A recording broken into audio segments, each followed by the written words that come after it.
বলছে দিদি ও দিদি। দাদা ভাই জিজ্ঞেস করতে চাই বাংলার সংস্কারটা কি? দিদি বলছে উনি বাড়ির মেয়ে। বাড়ির মেয়েকে আমরা কি ডাকি?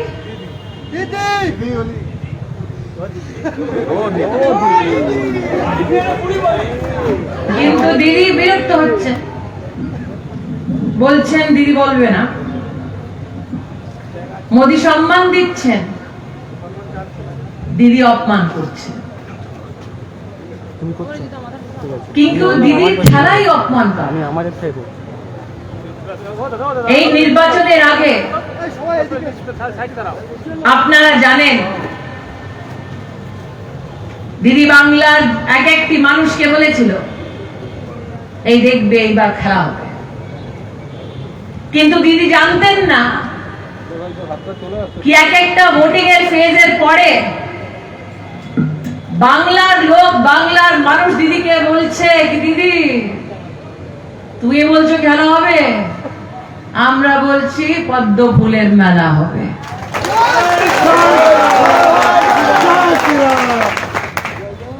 দাদা ভাই তুমি বলছো জয় শ্রীরাম। বাংলার মাটি ওই মাটি যেই মাটির জন্য নেতাজি ত্যাগ করেছিলেন। বাংলার মাটি ওই মাটি যার জন্য রবি ঠাকুর স্বপ্ন দেখেছিলেন কি আমরা এটা সোনার বাংলা করব। সোনার বাংলার কি সংস্কার কি আমরা সবাই ঠাকুরের নাম নিই। আর জীবনে কখনো আমরা ভাবতে পারলাম না কি ওই বাংলায় এক পলিটিক্যাল পার্টি মা মাটি মানুষের কথা বলে মায়ের অপমান করবে, মাটিটা রক্ত থেকে লাল করবে, আর মানুষের বাড়িটা সিন্ডিকেটকে পাঠাবে। আমার ভাস্করদা বললেন কি দিদি রাজারহাট নিউ টাউনের এই অবস্থা কি যদি মানুষ নিজের বাড়ি বানাতে চায় সিন্ডিকেট এসে বলবে কি আমি সিমেন্ট দিব। রাজারহাট এই অবস্থা যদি মানুষ খাবার জলটা চায় ওই খাবার জলটাও মার্কেটে কিনতে হবে। আর রাজারহাট নিউ টাউনের অবস্থা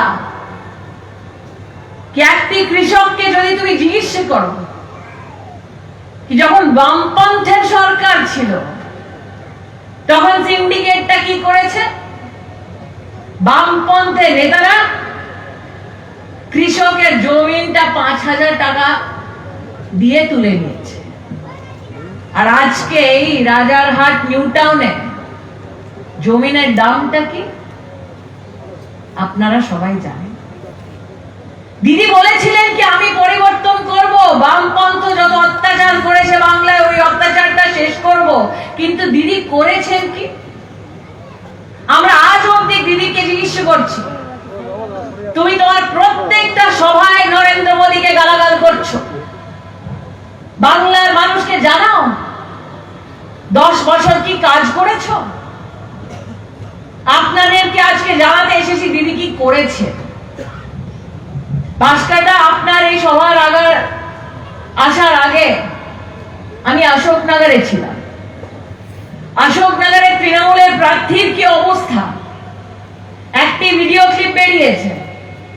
ওই ভিডিও ক্লিপে দিদি তৃণমূলের প্রার্থীকে বলছে ভাই এখন তোর স্মাগলিংটা একটু বন্ধ কর।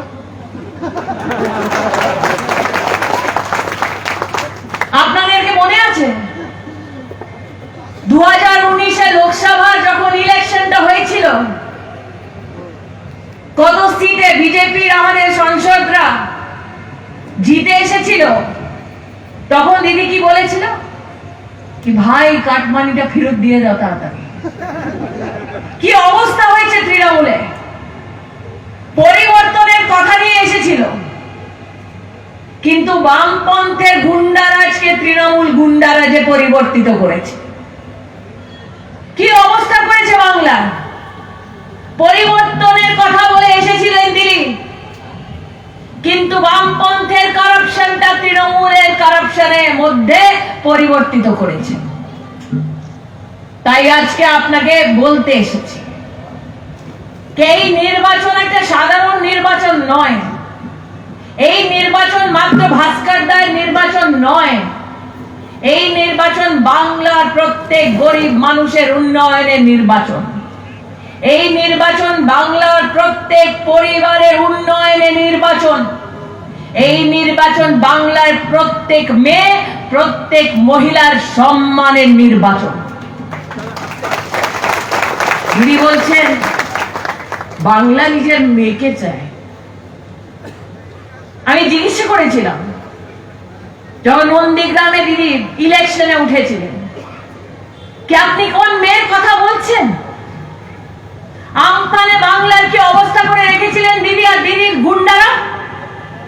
আজকে যদি রাজারহাটে নিউটাউনে আমি এক একটি মানুষকে জিজ্ঞেস করি, কি গরিবের জন্য যে চালটা নরেন্দ্র মোদী পাঠিয়েছিলেন দিল্লি থেকে, ওই চালটা গরিব পেয়েছে?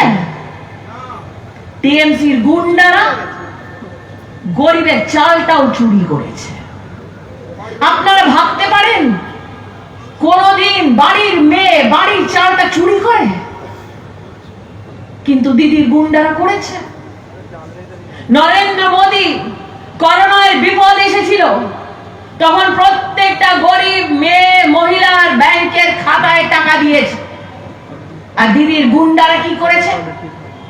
এই করোনাতে ব্যাংকের বাইরে দাঁড়িয়েছিল, আর যারা যারা ব্যাংক থেকে টাকাটা বার করছিল ব্যাংকের বাইরে দাঁড়িয়ে বলছে টাকাটা দাও। এই অবস্থা করে রেখেছে বাংলা। আর দিদি বলছে বাংলা নিজের মেয়েকে চায়। বাংলায় যখন গরিব পরিবারের মেয়ে ধর্ষিত হয়, দিদি কি বলেন? এটি বাংলার জন্য সাধারণ ঘটনা। আজকে আপনাদেরকে জিজ্ঞেস করছি, গরিব পরিবারের মেয়ের উপরে যখন অত্যাচার হয়, গরিব পরিবারের মহিলার যখন ধর্ষিত হয়, ওটা কি সাধারণ? দিদি মহিলার ধর্ষিত হওয়াকে সাধারণ বলছে। দিদি কি বলেছেন? বাংলায় কলকাতায় একটি মেয়ে ধর্ষিত হয়েছিল, আমি মনে আছে আমায়। দিদি বলছিলেন ওকে কত টাকা দিতে হবে, মূল করেছিলেন একটা মহিলার সম্মানের টাকা দিতে চাইছিলেন। তাই আপনাদেরকে আজকে বলতে এসেছি, এই নির্বাচন মাত্র ভাস্করদার নির্বাচন নয়। এই নির্বাচন প্রত্যেকটা মহিলার নির্বাচন, যে ধর্ষিত হয়েছে আর দিদি যার সাথে অন্যায় করেছে। আপনাদেরকে হাত জোড় করে বলতে এসেছি, বিজেপি সরকার প্রতিষ্ঠিত করছে বাংলায়।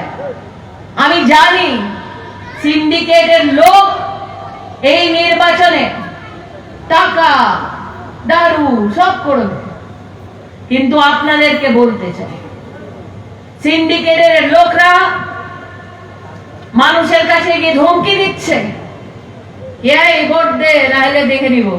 আমি ওই গুন্ডাদেরকে বলতে চাই, বিজেপির সরকার প্রতিষ্ঠিত হচ্ছে বাংলায়, আর প্রতিষ্ঠিত করার পরে টিএমসির এক একটি গুন্ডাকে আমরা জেল করব।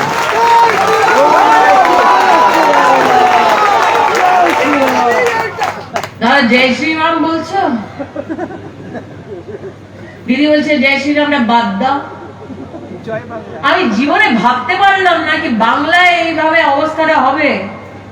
দুর্গা পূজায় মায়ের মূর্তি বিসর্জন করতে মানা করে দিবে। আমি জীবনে ভাবতে পারলাম না কি বাংলায় সরস্বতী পুজোর জন্য দিদির সরকার কাছে গিয়ে পারমিশন নিতে হবে।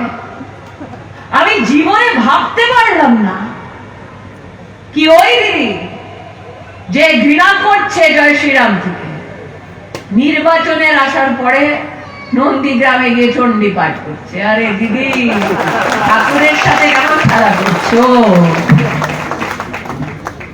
ভেবে দেখুন, যে দিদি ঠাকুরের সাথে খেলা করতে পারে, যে দিদি ঠাকুরের অপমান করতে পারে, ওই তৃণমূল আপনাদের সম্মান করতে পারবে? তাই আজকে হাত জোড় করে আপনাদেরকে বলতে এসেছি কি এই নির্বাচন বাংলার প্রত্যেক মানুষের ভবিষ্যৎ বানানোর জন্য নির্বাচন। এই নির্বাচন একটি ভোট যদি তৃণমূলকে আপনার মধ্যে থেকে কেউ একটি মানুষ দিবে, ওই একটি ভোট তৃণমূলের জন্য মহিলার অপমানের ভোট, ওই একটি ভোট গরিবের অপমানের ভোট, ওই একটি ভোট তৃণমূলের জন্য যদি কেউ দেয়, ওটা বাংলার অপমান করার ভোট। যদি বাংলাকে সুরক্ষিত করতে চান, যদি বাংলাকে সংস্কারে রাখতে চান, তার জন্য কি করতে হবে? পোলিং বুথে গিয়ে পদ্ম ফুলের বাটনটা টিপিয়ে ভাস্কর দাকে আশীর্বাদ দিতে হবে। আমি যখন সুরক্ষার কথা বলছি, বাংলায় মানুষ সুরক্ষিত নয়, কিন্তু পুলিশ কর্মীর সাথে কি হয় আপনারা জানেন। বিহার থেকে একটা পুলিশের কর্মী এসেছিল বাংলায়, একটা গ্রামে বাইক চুরি হয়েছে, ওই বাইকটা খোঁজ করার জন্য গুন্ডারা ওই পুলিশ কর্মীকে মেরে ফেলেছে। পুলিশ কর্মীকে মেরেছে কেন? কেন কি ওই পুলিশ কর্মী, দাদা জানি ফিউজ গেছে, এখন তৃণমূলের ফিউজটাও যাবে, চিন্তা করবেন না।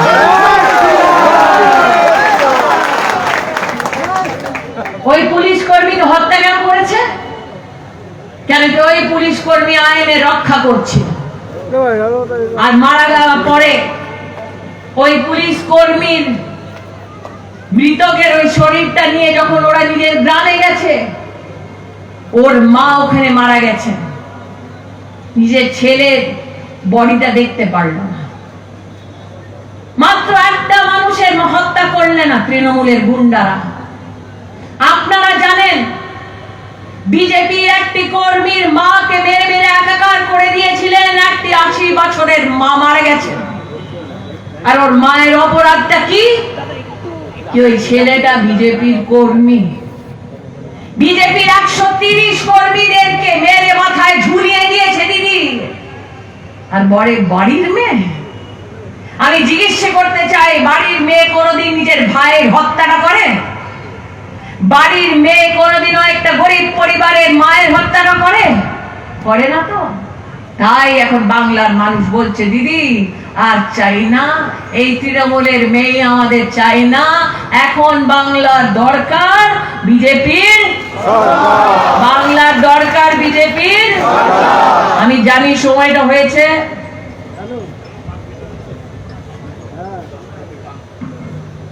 তাই এখানে দিদি ভাই যারা এসেছেন ওদেরকে হাত জোড় করে বলছি, আমরা কি কি সংকল্প নিয়েছি। ভাস্করদা বলেছেন ভোট পাওয়ার পরে, সরকার প্রতিষ্ঠিত করার পরে এই এলাকায় সুপার স্পেশালিটি হসপিটালে যে দরকারটা, ভাস্করদা ওই কাজটা করবে।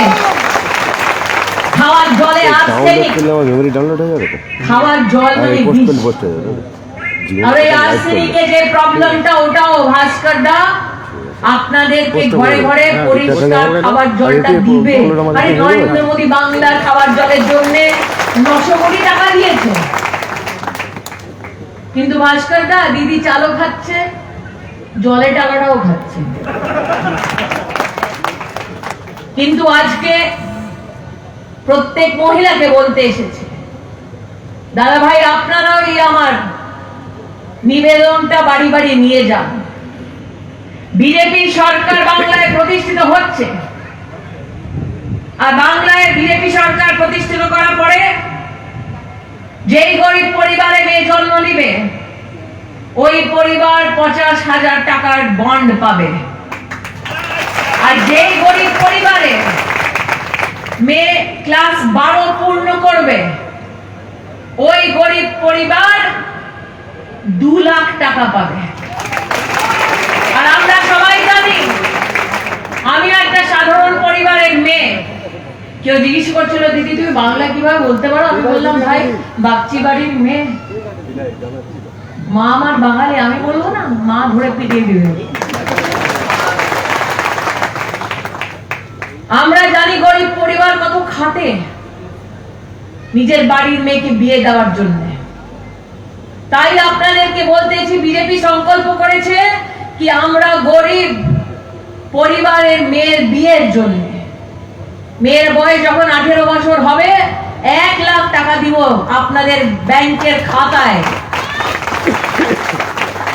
সঙ্গে সঙ্গে আমরা জানি বিধবা মহিলার উপরে কত অত্যাচারটা হয়। যারা গরিব, ওদের বাড়িতে খাওয়ার জন্য টাকা নেই, সাধন নেই। তাই আপনাদেরকে জানাতে এসেছি, আমরা সংকল্প করেছি বিজেপিতে, বাংলায় সরকারটা প্রতিষ্ঠিত করার পরে প্রত্যেকটা বিধবা গরিব মা প্রত্যেক মাসের জন্য 3000 টাকা পাবে। আর আমি জানি রাজারহাট নিউ টাউনে আমাদের মেয়ের প্রতিভা খুব ভালো, দারুণ মেয়ে এখানে শিক্ষা পাচ্ছে, ছেলেরা শিক্ষা পাচ্ছে, যতন করে পরিবারটা শিক্ষা দেওয়ার চেষ্টা করছে। কিন্তু বিজেপি নির্ধারিত করেছে বাংলায় আমরা সরকার প্রতিষ্ঠিত করার পরে গরিব পরিবারে মেয়ে স্কুল থেকে কলেজ অবধি, পোস্ট গ্রাজুয়েশন অবধি বিনামূল্যে শিক্ষা পাবে। আর গরিব পরিবারের শিক্ষিত মেয়ে সরকারি চাকরিতে গরিব পরিবারে শিক্ষিত মেয়ে 33% সংরক্ষিত চাকরি পাবে। কিন্তু ওইসব পাওয়ার জন্য কি করতে হবে?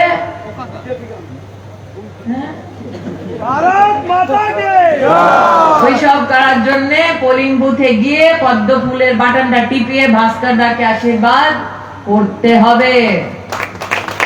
রাজারহাটের ঘরে ঘরে গিয়ে বলতে হবে তৈরি হয়ে যাও। বাংলার মানুষ এখন নির্ধারিত করেছে টিএমসি যাচ্ছে।